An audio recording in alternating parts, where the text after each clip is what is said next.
YCP వాళ్ళు వస్తే ఒకటి అడగండి. మనకి సోమరి చెరువు నుంచి మట్టి ఇష్టం వచ్చినట్టు తవ్వి వెళ్ళిపోతా ఉన్నారు. జల్లూరు, తాటిపత్రి, చేబ్రోలు చెరువుల నుంచి మట్టి మొత్తం తవ్వేశారు.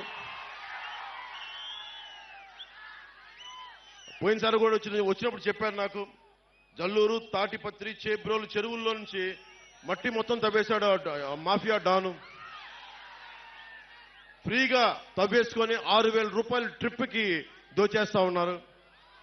పక్క నియోజకవర్గాల నుంచి గ్రావెల్ తెచ్చుకోవాలంటే మనం వాళ్ళ కమిషన్ కట్టాల్సిన పరిస్థితి. మన మట్టేమో ఉచితంగా తీసుకెళ్లిపోతున్నారు, మనకి గ్రావెల్ కావాలంటే కమిషన్ కట్టాల్సిన పరిస్థితి. ముఖ్యంగా కొత్తపల్లి ప్రాంతానికి సంబంధించి బొండు ఇసుక చాలా విలువైంది.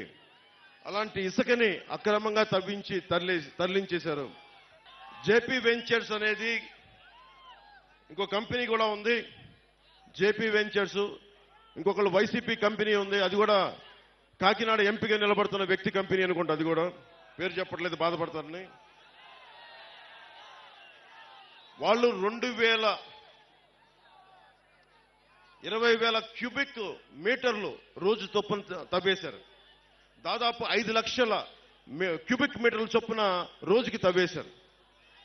అంటే ఏం జరుగుతుందో దీనివల్ల మీకు చెప్పడానికి, ఇసుక తవ్వేటప్పుడు డ్రెడ్జింగ్ మెషినరీ వాడకూడదు, చాలా నిబంధనలతోటి నియమాలతోటి తవ్వాలి.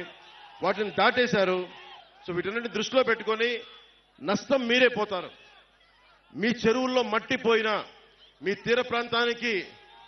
తీర ప్రాంతానికి కోత కలిగిన వీళ్ళు చేసే అక్రమ ఇసుక రవాణా మీ జీవితాలను ఛిద్రం చేసేస్తుంది. చెరువు మొన్నదాకా 2 అడుగులు లోతు అనుకుంది అని చెప్పి మన సముద్రంలోకి వెళ్తే సడన్ గా లోపలికి పోతే 10 అడుగులు మట్టి, ఇంకా 20 అడుగులు ఉంది. మునిగిపోయి చచ్చిపోతా ఉన్నారు ప్రజలందరూ.